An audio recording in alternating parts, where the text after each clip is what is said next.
if I was interested in investing as an executive producer. And I said, well, tell me a little bit about the story.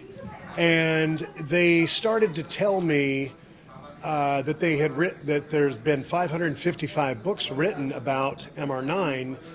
And I said, no, I said, that must be a mistake. I said, how many?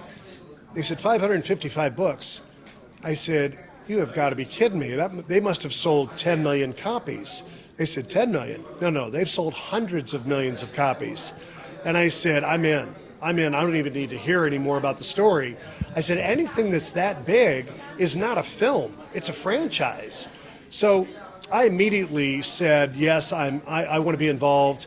And then I tested out to be one of the actors as well, and got the role as Paul Taylor, one of the CIA agents.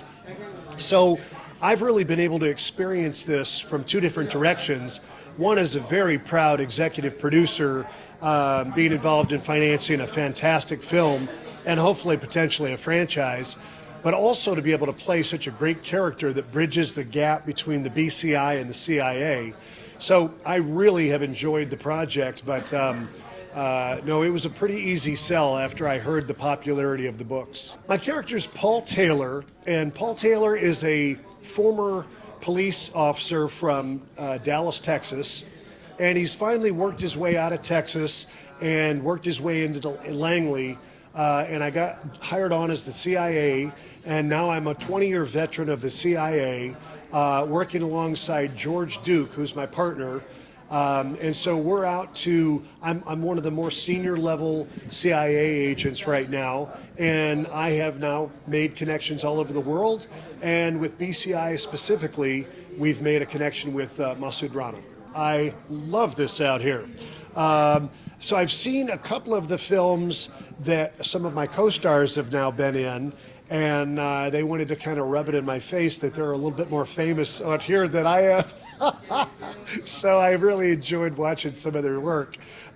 There's some really good actors in this film. I mean, it really is, we've got some of the creme de la creme, from the comedians to the actors, both Indian and, I don't even know if you've heard the soundtrack yet, but Ricky Cage is our soundtrack designer.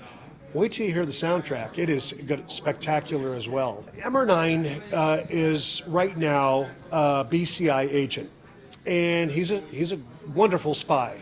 But we need to bring him into the international spy agency, working alongside with the CIA and the MSS, which is the Chinese counterpart of the CIA. He then now gets to become bigger than life, like a James Bond character. He now gets to work internationally with all the governments instead of just with the BCI in Bangladesh. And so I think what's happened is, now teaming up with the CIA, we've now brought him into a much bigger arena of fighting global terrorism. He is the coolest guy. And I say, you know, James Bond is a cool character, but ABM Summon is a cool character in real life as well. He's been a fantastic guy to work with, and I've gotten to know him quite a bit now that we've shot the film and wrote the sequel. So he's going to be around a long time, I'm going to be around a long time, and I look forward to our friendship.